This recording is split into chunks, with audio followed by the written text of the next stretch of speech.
Good morning, students, or good afternoon. It's kind of getting close to noon here, and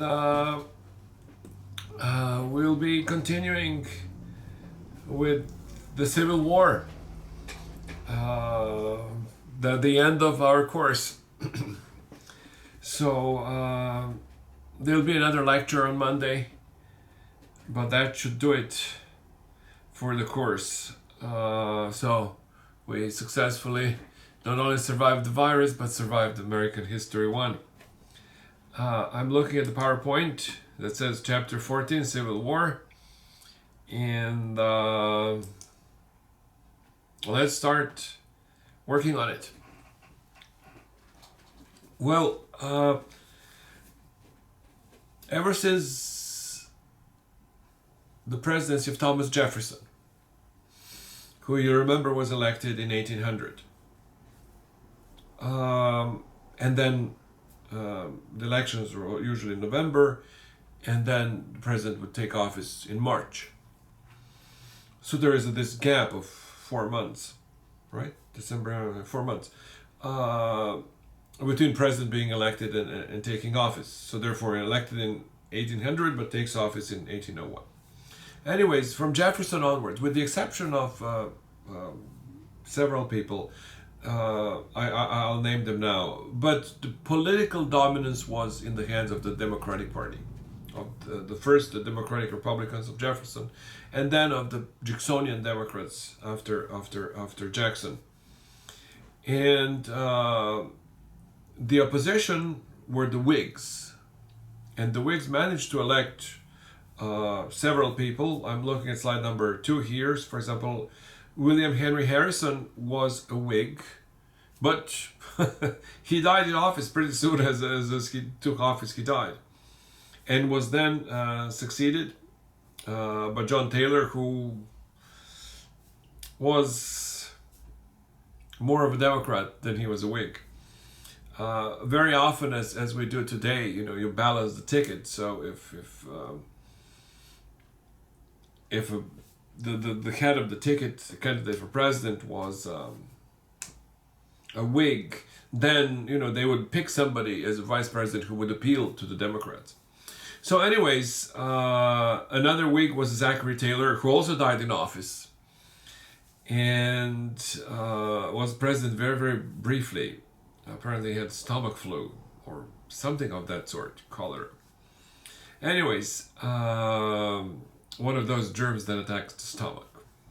So, anyways, and finally, Millard Fillmore, who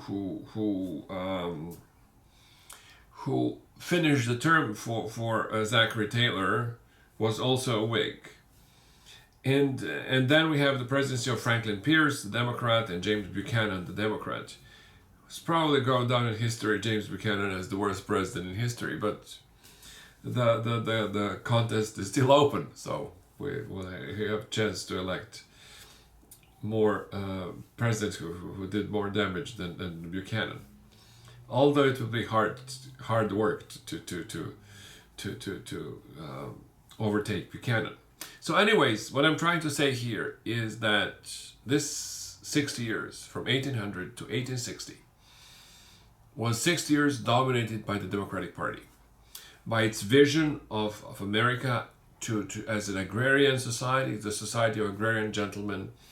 They advocated the expansion of franchise to white people.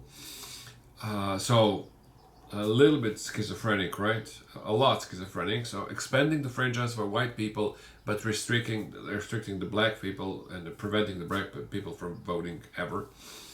So democracy for white men, but slavery for black. And it was a party that was popular because of expansionist program. The Democrats expanded the country from sea to shining sea, and many got rich in the process. And that's why it was working. What they didn't quite understand at the time was that the future of humanity was in the industries, not in agriculture, not in actually growing cotton and exporting into Great Britain and the northeast, the east coast mills, but in actually industrial works. Therefore, the industrial potential of United States was growing, and it finally, in the elections of 1860, found a vehicle. First in the elections of 1856, and then in the election of 1860, found a vehicle to express its interest in the Republican Party. So, anyways, the Republican Party was heir to the Federalists and to the Whigs, and to several other movements that appeared in the 1850s when the Republican Party was created. In particular, the abolitionist movements. The core of the Republican Party were the abolitionists.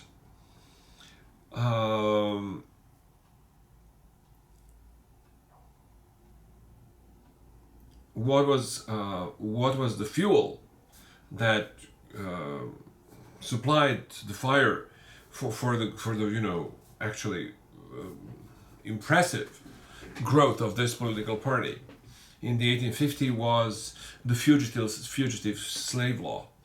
In other words, I'm looking at slide number 3, and there are these unorganized territories that you have, where the states of Oklahoma, Kansas, and Nebraska are now located. The Southerners, the Democrats wanted to expand slavery into those areas, and they were opposed by the Republicans, by the anti-slave, first the Whigs and then the Republicans, and there was a fugitive slave law that was enacted in 1850, which became a great embarrassment for the North, which created underground railroad and things of that sort that we were talking about last time around. So, a Republican Party basically in the 1850 united the Northerners. It was a very strange coalition of, okay, let's talk first about the Republican. It was a very strange coalition of the English settlers, of a good chunk of German settlers, Dutch settlers that dominated the Midwest. Lincoln famously was bought up his newspaper that made him famous from German immigrants, and Germans voted for him in Illinois. German settlers from Illinois voted for him in huge numbers. So it was a very new coalition that was now being built over the issues of free labor, and that free labor was directly in opposition to slavery, because slavery for the Democrats in the South was not only about cotton. They started actually building industries in the South, but on the basis of slave labor. So the debate, they saw them. Lincoln uses this language as a conflict between free labor and slave labor. So we have the growth of the Democratic Party. The elections of, I have slide number 4, elections of 1852, we have elections between two candidates. Winfield Scott, the old Whig, the general hero of the Mexican War, and Franklin Pierce, a Northern Democrat. There was such a thing as a Northern Democrat, but they were a minority in the Democratic Party. And by and large, Democratic Party was dominated by the Jacksonian people, namely Scotch-Irish, that is non-English British, right? Scotch-Irish ethnic element in the South, and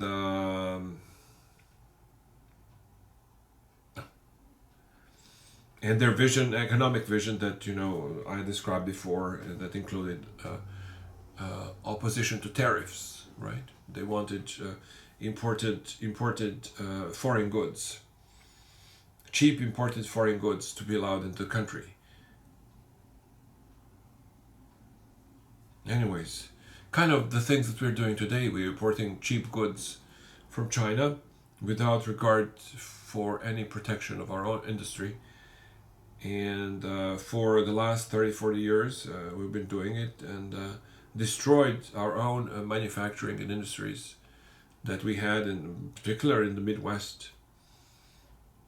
So anyways,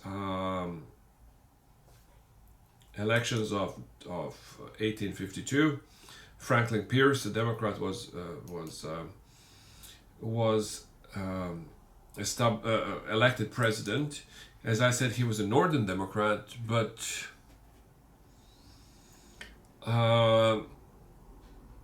it was becoming increasingly harder and harder to be a Northern Democrat at this point. As we're getting closer to the Civil War, there were less and less of those people, and the Democratic Party would come more and more under the influence of the Southerners, to such an extent that one can say that the Civil War was a war between two parties, Republicans and Democrats. It is scary, but that's what civil wars are about. Political parties can start wars, and they have been doing this for centuries, not only in the United States but everywhere else. And it happened here. The Civil War was a war between the Southern Democrats and the Northern Republicans. And I'll make an argument about this throughout this lecture. Okay, I'm looking at slide number 5, the Republican Party. The Republican Party grew out of the opposition to the Kansas-Nebraska Act, which was signed into law by President Franklin Pierce in 1854. This was, for many Northerners, this was an outrage, because it meant 2 more slave states, Kansas and Nebraska. So the act opened Kansas Territory and Nebraska Territory to slavery and future admission as slave states, thus implicitly repealing the prohibition of slavery in the territories north of 36.5 latitude that had been a part of the Missouri Compromise. So what was happening, that slavery was allowed in the United States, but under this Missouri Compromise in 1820, so that's like 40 years earlier, that the slave territories would not be expanded beyond to the north of the 36.5 latitude. That's the northern border of Tennessee and Arkansas. And this change was viewed by Northerners, by anti-slavery Northerners, as an aggressive expansionist maneuver by the slave-owning South. What they were afraid of was that the whole of the United States would become a slave state. And basically, this is what was at stake. It was one way or the other. Either the whole of the United States would be a slave-holding society and an apartheid society, what we call it an apartheid society, so democracy for the whites and slavery for the blacks, or it would be a free state, and they had to fight it out. Anyways, I'm looking at slide number 6. We have a Kansas-Nebraska Act of 1854, which was signed into law by President Franklin Pierce, and it caused a great outrage. And it caused directly the creation of the Republican Party. I'm looking at slide number 7, the elections of 1856.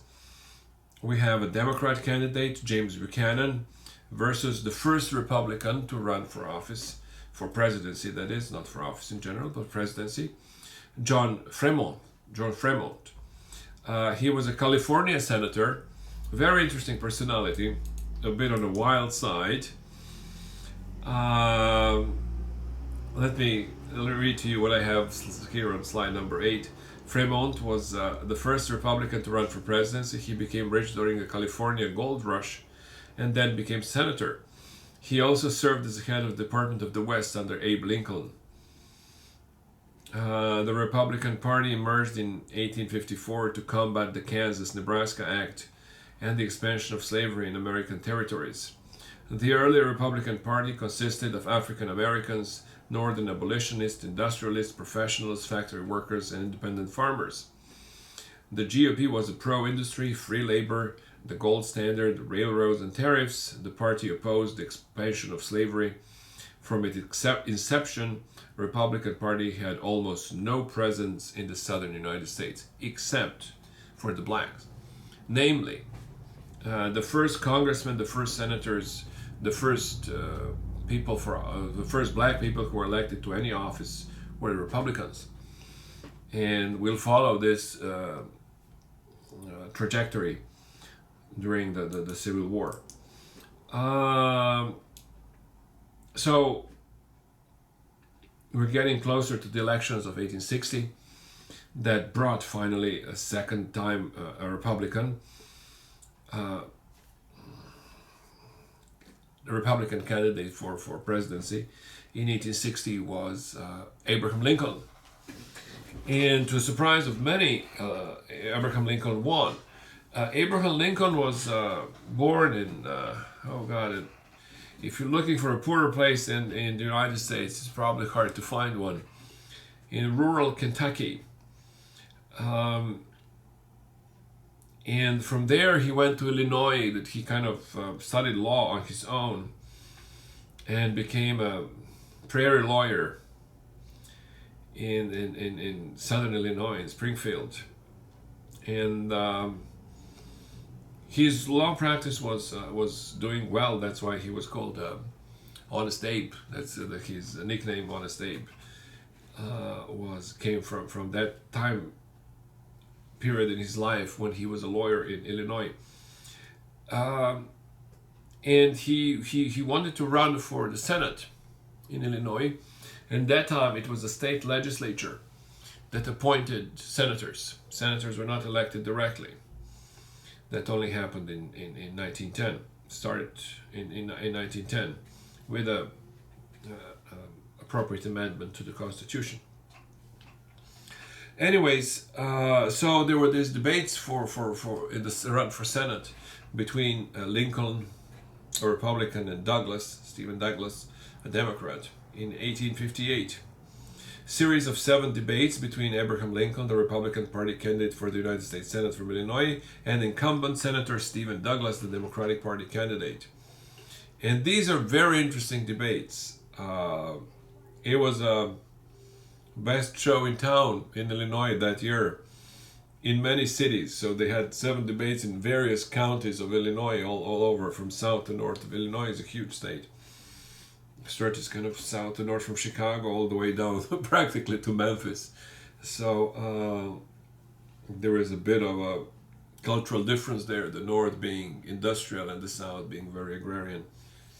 So the north being very Republican and the south very Democratic. So Douglas argued that Lincoln was an abolitionist for saying that the American Declaration of Independence applied to blacks as well as whites. And yes, this was the standard argument of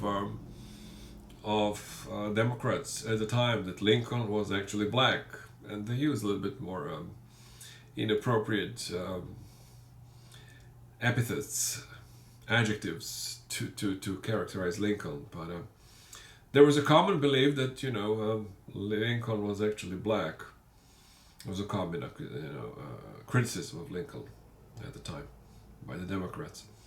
So Douglas argued that Lincoln was an abolitionist for saying that the American Declaration of Independence applied to blacks as well as whites. That's the core of the argument. Lincoln, in his famous House Divided speech, argued that Douglas was part of a conspiracy to nationalize slavery. He said that ending the Missouri Compromise, ban on slavery in Kansas and Nebraska, which allowed slavery to be introduced to Kansas and Nebraska, was the first step in this direction. And that the Dred Scott decision of the Supreme Court was another step in the direction of spreading slavery into the North.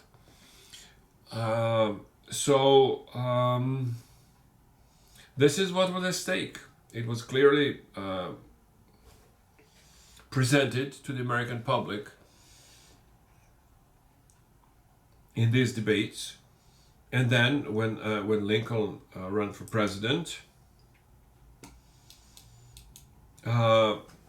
he ran also against Stephen Douglas. We have slide number 10 here, two pictures of Lincoln to the left, young Lincoln, and Stephen Douglas, a Northern Democrat. A bit of a dying breed at this point.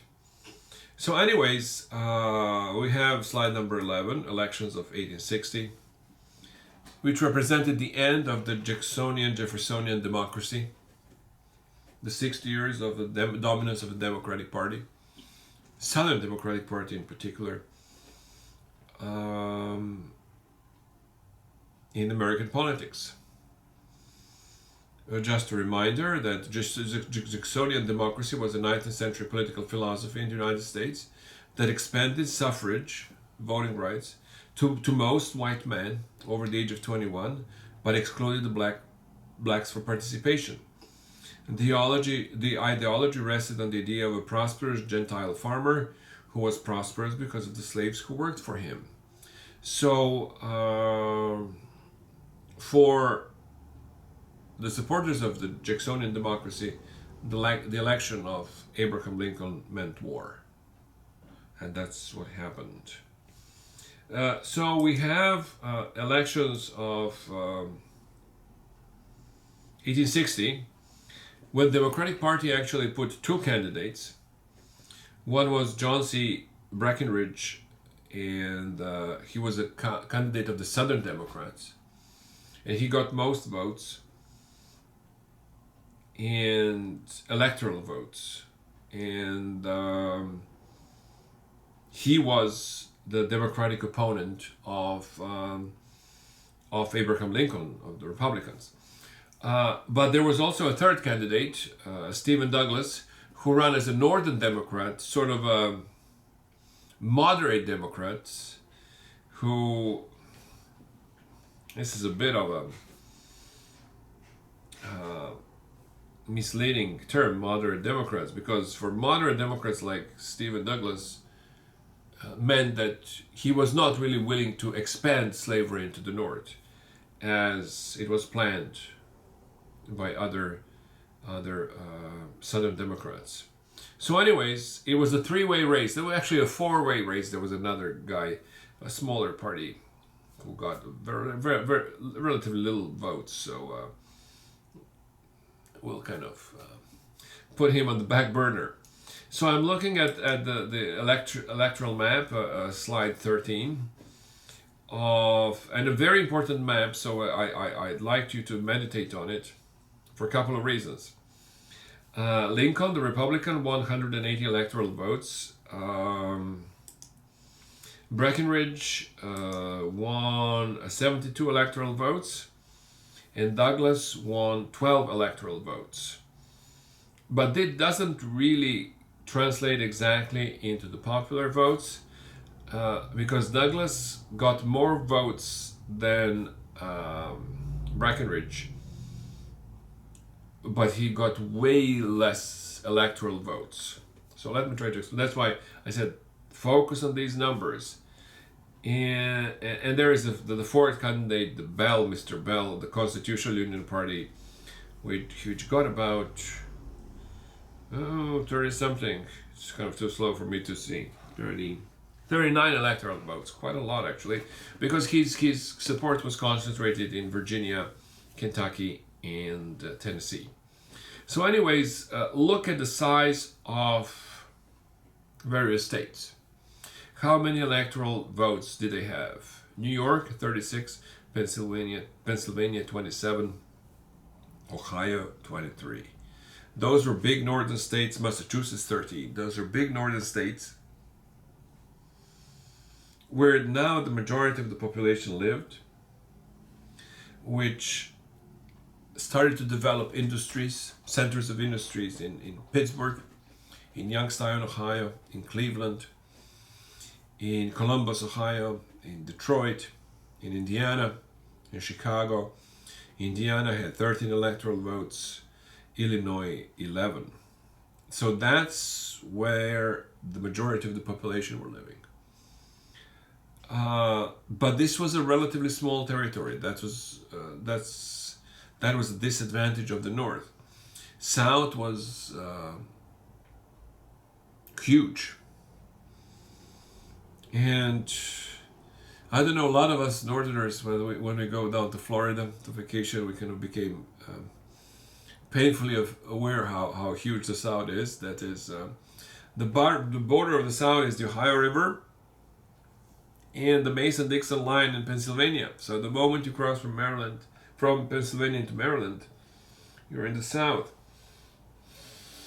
So it takes a couple of hours to get to the main Mason-Dixon line, and it takes you 2 days to get down to Miami of constant driving. Today, earlier, at this point, railroad was the most popular way of going around. You'll see that Abraham Lincoln will come by rail from Springfield, Illinois to Washington, D.C. The largest southern state was Virginia, and it included both West Virginia and Virginia. These two states will separate during the Civil War, and the state of West Virginia will be created. And if you've been to West Virginia, it's a coal country where mining is really important, and it's a state that was part of the South, but it actually became part of the Pittsburgh, Cleveland area devoted to coal and iron mining and iron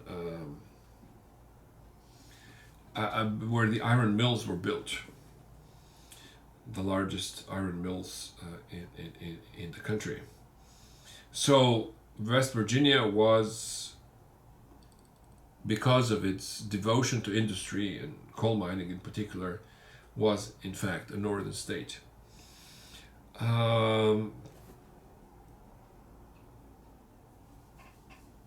Douglas won a single state, the state of Missouri, which is a strange state. It's kind of exactly like Douglas. It's a northern part of Missouri. It's part of the north, part of the industrial north, and southern part of Missouri is a slave-owning part of the South. So it really appealed to this ideology. It's no surprise that Douglas would win there in Missouri, because that was his political program. Neither here nor there. Anyways, but this was not a time for sitting on the fence. I'm looking at slide number 14, the political race, where Douglas and Breckinridge run a race, and then Abe Lincoln just jumps over and comes first in these elections. Well, so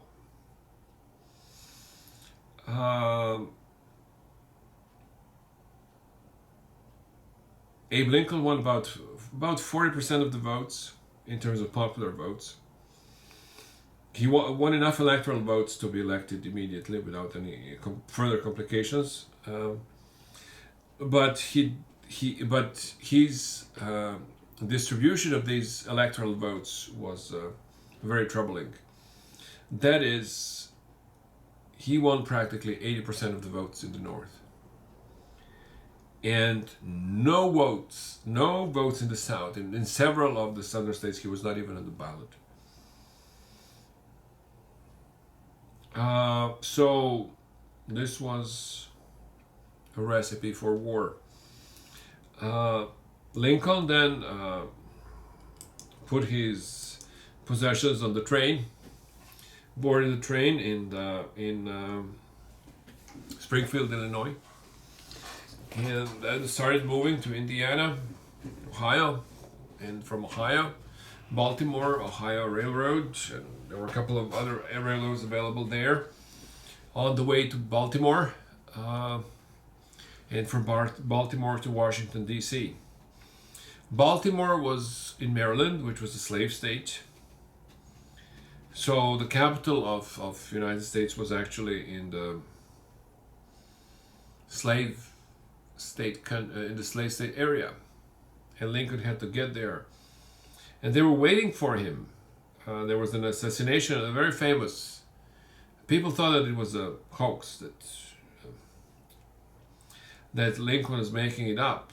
It turned out that there was a huge movement to kill Lincoln, which eventually succeeded after his re-election in 1865. So this was a certain fellow was suspected of being part of the plot, Mr. Cipriano Ferrandini. He was planning to assassinate President Lincoln en route to his inauguration.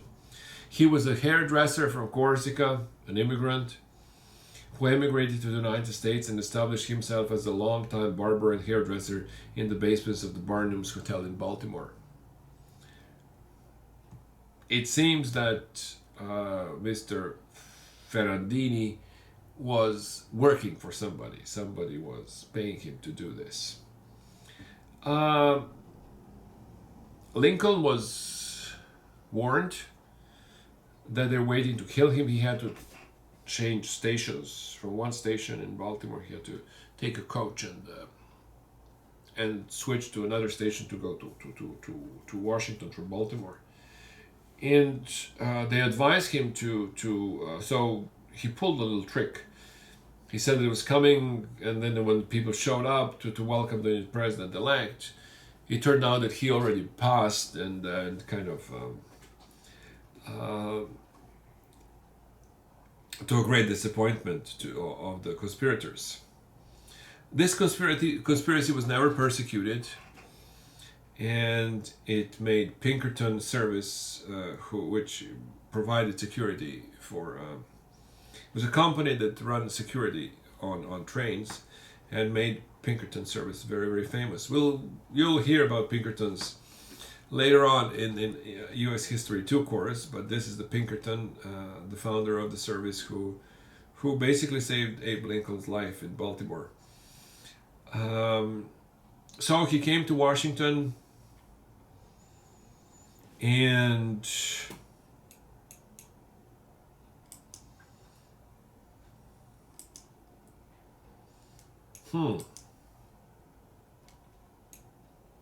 I'm looking at slide number 18 here, and give you an idea what was going on. Basically, Southerners were already preparing for secession, separation from the United States. I'm looking at slide number 18.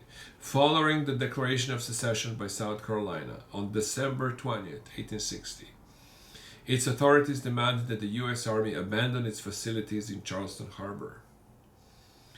So, Lincoln was elected president. Buchanan was still in office. Lincoln haven't really assumed office yet. He was not a president, he was just a president-elect. South Carolina already succeeded on December 20th, and other states followed. Florida was next, and the whole tier of southern states, Georgia, Alabama, Mississippi, Texas, Louisiana, followed suit very, very quickly. Tennessee, Arkansas were kind of on the fence. Kentucky is a mixture. It's a bit of a northern states like West Virginia, but it's also, on the other side of the Ohio River, much like West Virginia. So it's neither here and there, but for the rest of the war, Kentucky would officially be neutral, but for all practical purposes, Kentucky would be part of the North at this point. The real issue here was that how the war started was over many federal fortifications in the South. The most famous being Fort Sumter in Charleston Harbor in South Carolina. That's where the war started. We have here that on December 26th, Major Robert Anderson of the U.S. Army moved his small command to the vulnerable fort from the vulnerable Fort Moultrie to Fort Sumter. A substantial fort is built on an island controlling the entrance of Charleston Harbor. President James Buchanan followed his duty to reinforce and resupply Anderson using the unarmed merchant ship Star of the West failed. And then Fort Sumter was fired on by short batteries on January 9th, 1861. In South Carolina, authorities then seized all federal property in the Charleston area, except for Fort Sumter, which they were not able to reach. Then they bombarded Fort Sumter, and we have the chronology of events on slide 19. Federal forts in the South. On March 4th, 1861, Abraham Lincoln was inaugurated as president, took an oath. That's what inaugurated means. He was almost immediately confronted with the surprise information that Major Anderson was reporting that only 6 weeks of rations remained at Fort Sumter. A crisis similar to the one at Fort Sumter had emerged in Pensacola, Florida, where Confederates threatened another U.S. fortification, Fort Pickens. And Lincoln and his cabinet struggled with the decision of whether to reinforce the forts and how. And they did. The forts were, you look at the commander of the U.S. forces, the chief of staff, what you call the chief of staff was General Winfield Scott. And his strategy was called, you have the slide over here, number 20. The strategy was called Scott's Great Snake.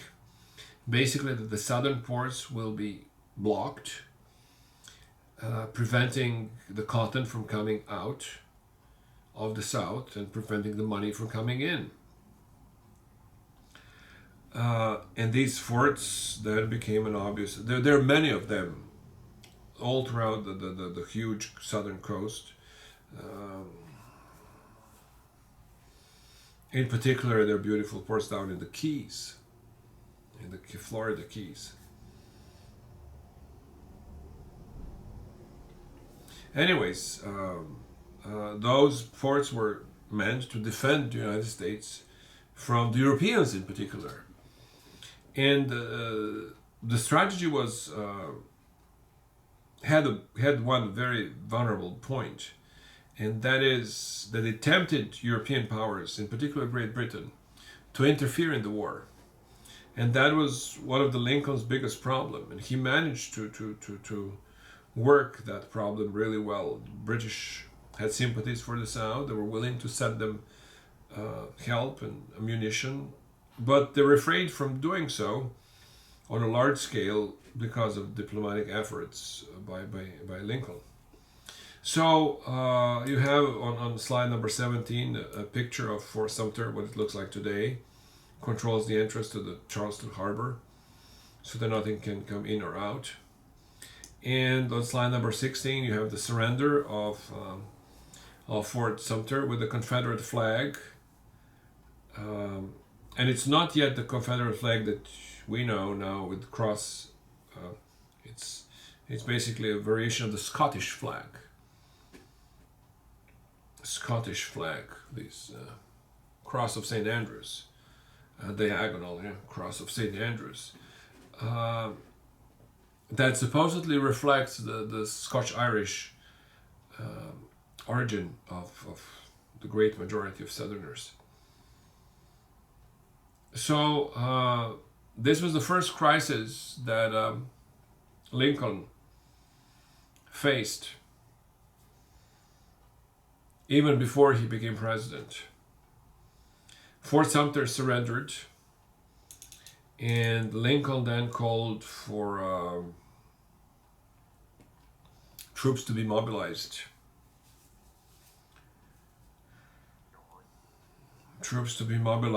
He asked for 75,000 troops. And the war started. Virginia then took a decision to join the Confederacy. And the first Confederate capital was in Montgomery, Alabama. they elected president, a rival president, Jefferson Davis, a Democrat. And when Virginia joined the Confederacy, in deference to Virginia, to being the largest state in the Confederacy, the capital was moved from Alabama to Richmond, Virginia. And the Civil War started.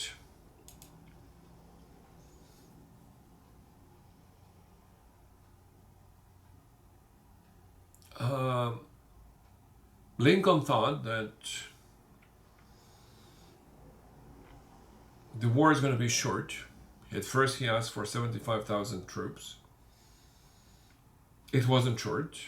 It lasted for full 4 years. And the biggest problem for the federal side, for the Union side, was how to get to Richmond. Richmond is not far from, I think it's less than 100 miles from Washington. From Washington, D.C. into Virginia. But that small stretch of territory would be very, very hard for Union troops to cross over. It was only at the end of the war that Union troops managed to take Richmond. So the main fighting in the Civil War was not actually in Virginia. It's kind of, let me correct that. The most fighting was happening in Virginia, but it was the least effective of all. The victory for the Union was acquired in the Mississippi River Delta. That was an area that was commanded by General Ulysses S. Grant, a bit of a drifter in the first part of his life. He had a bit of a crisis in his youth when he had to leave the army and became an alcoholic. And the Southerners always talked of him as a great drunkard, which is to some extent true, but a bit misleading, actually, a lot misleading. He then became president after Lincoln. He was the one who won the Civil War for the Union, and he's the one who is buried in New York. If you have a chance, go to Grant's tomb and thank Mr. Grant for preserving the Union. So what I'm trying to say here, kind of give you I'll get more in detail about the war next time around, but I just want to give you a preview of what was going on. Namely, the Union troops started rushing towards Richmond, and they were stopped by a very capable Southern general, Robert E. Lee. And they never managed to, until the end of the war, to get where they wanted to go, to capture Richmond. But from Indiana, General Grant crossed over and captured a couple of ports on the Cumberland and Tennessee rivers, or Cumberland and Tennessee rivers. That's a place in Kentucky. That Cumberland and Tennessee rivers are the southern rivers that flow into the Ohio River. So he captured those two ports, and from there he started going south, first towards another spot on the Tennessee River down in on the border between Tennessee and Mississippi and Alabama. Shiloh had a great battle at Shiloh with enormous casualties. That was the largest number of casualties up to that time. And from Shiloh, he went down to Vicksburg, Mississippi, the fort that controls access to New Orleans, and then into New Orleans, and he cut the Confederacy in half. On the right bank of the Mississippi were Texas, Louisiana, Arkansas, and on the left bank of the Mississippi were the rest of the Confederacy, Mississippi, Tennessee, Alabama, and so on. And then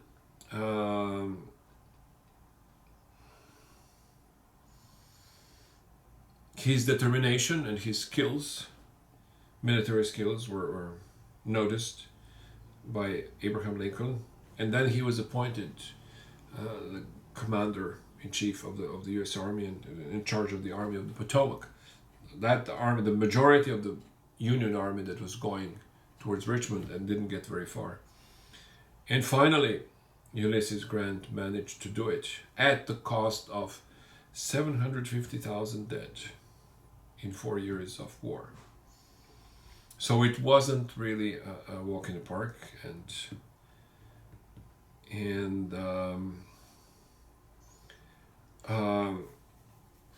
there is another movement that happened actually as Grant was going from the north into the south, so from Indiana into Tennessee, Mississippi, and then down to New Orleans. His subordinate, General Sherman, William Tecumseh Sherman, divided troops and started going towards Chattanooga and Atlanta. That's a famous Sherman's March to the Sea. Sherman was the best example of the strategy that Ulysses Grant was implementing, the victory at any cost. The Southerners hated him for that, famously for, that he burned the city of Atlanta. And the fall of the city of Atlanta actually allowed Lincoln to be re-elected, because the first term of Abraham Lincoln looked very, very bleak. The war was not going well. The capital of Washington, D.C. was surrounded. Robert E. Lee came into Pennsylvania. So the first 4 years of the war, the first term of Abraham Lincoln were not going well. And then when Sherman came to Atlanta and finally through Georgia all the way to Savannah and Charleston, South Carolina, and further split Confederacy, that is, isolated Virginia from the rest of Confederacy, and then finally Virginia was squeezed and generally surrendered. After Lincoln was elected for a second term. But more of this coming up next time around. I just wanted to give you a preview of the war. Then we'll get into the war step by step. Well, not every step, but some steps, some interesting things. But this gives you an idea of why the war started, who was on what side. The southern side was exclusively Democratic. The northern side was Republican. And there were some pro-union Democrats, like his old opponent from Illinois, Stephen Douglas, like the commander of the Army of the Potomac, George McClellan, who ran actually against Lincoln in 1865, and who was probably the worst American general, general with the worst record in American history. He's just run the war with Virginia. He was the commander of the Army of the Potomac. So his opponent on the other side was Robert E. Lee. And just Robert E. Lee runs circles around McClellan. So McClellan was a Democratic candidate in 1865 elections, and he lost. if he had won, and it was close, it was really close. It was General Sherman's capture of Atlanta that allowed Lincoln to snatch victory out of an looming defeat. If he had won, it's hard to imagine how would the United States look today, but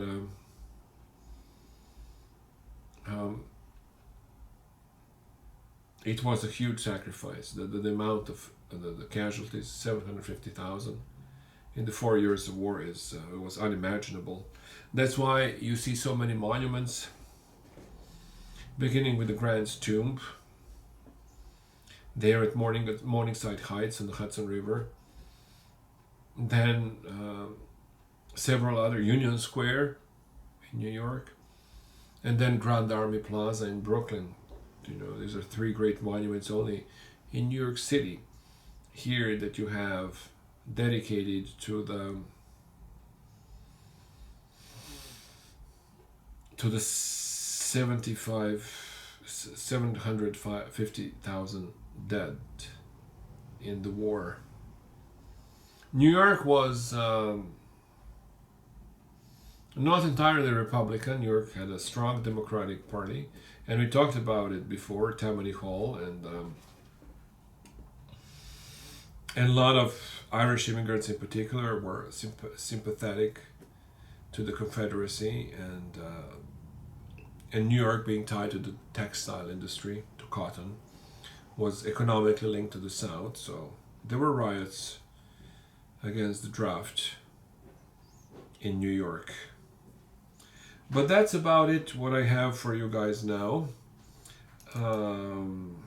I'll continue on Monday to kind of give you more details about the war. I sort of gave you a short summary, what was the war like, but maybe we should go a little bit more to clarify it and talk about important issues during the war, like the Emancipation Proclamation and the recruitment of hundreds of thousands of African Americans into the Union armies. They were a huge part of the Union armies, and they were happy to leave their status as slaves and join the army. And then the adoption of amendments to the U.S. Constitution, the 13th, 14th, and 15th Amendment, which recognized, as Lincoln was saying, that the Declaration of Independence applies not only to white men or English men or Scottish men or Scotch-Irish men or this and that, but to every man. So I don't know, we'll have time, but women's rights activists actually hated the fact that Lincoln and his followers later on, Ulysses Grant, were actually giving vote to black men, and they thought that white women should vote instead of black men. So anyways, that's a couple of little trinkets of history. But overall, this is what I have for now about a civil war, and we continue then on Monday. All right, see you. Bye.